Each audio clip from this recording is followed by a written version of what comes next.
আসসালামু আলাইকুম রহমতুল্লাহ। আল্লাহর নামে শুরু করছি, যিনি অসীম দয়ালু, পরম করুণাময়।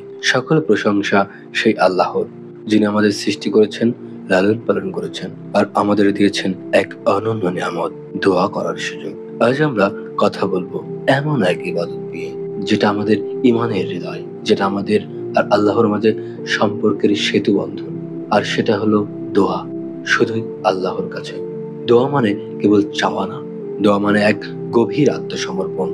একজন বান্দা যখন আল্লাহর সামনে হাত তোলে, তখন সে বলে, হে আল্লাহ, আমি অক্ষম, তুমি সব কিছু পারো। আমি গরিব, তুমি রিজিক দাতা। আমি বিপদে, তুমি মুক্তির পথ। রাসূল সাল্লাল্লাহু আলাইহি ওয়াসাল্লাম বলেছেন, দোয়া হচ্ছে ইবাদত। তাহলে আপনি যখন দোয়া করছেন, তখন আপনি আসলে ইবাদত করছেন। তখন আপনি একমাত্র আল্লাহর দাসত্ব স্বীকার করছেন। আমরা অনেক সময় ভাবি, আমার দোয়া কি কবুল হবে? সূরা বাকারার 186 নম্বর আয়াতে মহান আল্লাহ তাআলা নিজেই বলেছেন, আমি নিকটবর্তী। বান্দা যখন আমাকে ডাকে, আমি তার ডাকে সাড়া দিই। কখনো তিনি সরাসরি দোয়া কবুল করেন, কখনো ভালো কিছু দিয়ে প্রতিস্থাপন করেন, আবার কখনো কিয়ামতের দিনে সবচেয়ে ভালোভাবে দেন। তবে শর্ত একটাই, ডাকটা যেন শুধু তার কাছেই হয়।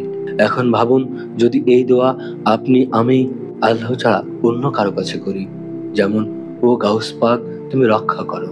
ইয়া আব্দুল কাদের জিলানি, আমাকে রিজিক দাও। এ পীর সাহেব, আমার পরীক্ষা ভালো করে দাও। এগুলো কি দোয়া না? হ্যাঁ, দোয়া। কিন্তু কাকে করছেন? আল্লাহকে, নাকি তার কোন সৃষ্টিকে, এমনকি মৃত মানুষকে? আল্লাহ তাআলা বলেন, তুমি যাদের ডাকো আল্লাহ ছাড়া, তারা কোনো উপকার বা ক্ষতি করতে পারে না। এই ধরনের দোয়া আল্লাহর অধিকারের হস্তক্ষেপ।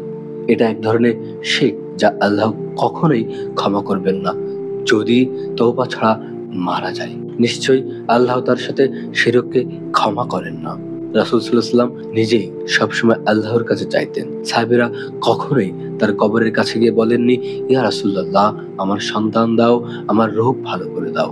বরং তারা বলতেন, হে আল্লাহ, আমাদের নবীর উসিলায় আমাদের দোয়া কবুল করুন। উসিলা ছিল দোয়ার ভঙ্গি, কিন্তু চাওয়া ছিল একমাত্র আল্লাহর কাছে। প্রতিটি মানুষই দোয়া করে, সচেতনভাবে হোক বা অজান্তে, কিন্তু সঠিক দোয়ার মানে হলো শুধু আল্লাহর কাছে। রাতের অন্ধকারে, নিঃসঙ্গ কোনো মুহূর্তে, বিপদের মুখে যখন আপনি কাঁদেন, হাত তোলেন, তখন আল্লাহ দেখেন, শোনেন এবং বুঝেন। তিনি বলেন, তোমাদের সৃষ্টিকর্তা বললেন, তোমরা আমাকে ডাকো, আমি তোমাদের ডাকে সাড়া দেব। চলুন আজ একটা দৃঢ় প্রতিজ্ঞা করি, কখনো কারো কবরের সামনে গিয়ে দোয়া করব না, কখনো পীর, দরবেশ বা অলির কাছে কিছু চাইব না। আমাদের চাওয়া থাকবে একমাত্র আল্লাহর কাছে, কারণ দাতা একমাত্র তিনিই। তিনি দয়ালু, সর্বশক্তিমান, আর সব দোয়ার উত্তম জবাবদাতা। ইয়া আল্লাহ, আমাদের দোয়া কবুল করুন, আমাদের ঈমানকে শিরকের কালো ছায়া থেকে রক্ষা করুন। এই ছিল আমাদের তাওহীদ সিরিজ। একমাত্র আল্লাহর উপর ঈমান, তাকে এক ও অদ্বিতীয় মনে করা। আমরা যত বেশি তাওহীদ বুঝবো, তত বেশি আমাদের আমল, আকীদা ও জীবন শুদ্ধ হবে। শিরক যত ভয়াবহ হোক, আল্লাহর দরজা সবসময় খোলা। আসুন আমরা অন্তর থেকে ফিরে আসি এক আল্লাহর দিকে। মৃত্যুর পূর্বে একটিবার হলেও আল্লাহ তাআলার কাছে ক্ষমা প্রার্থনা করি, শিরকের ভয়াবহ গুনাহ নিয়ে যেন আমাদের মৃত্যু না হয়।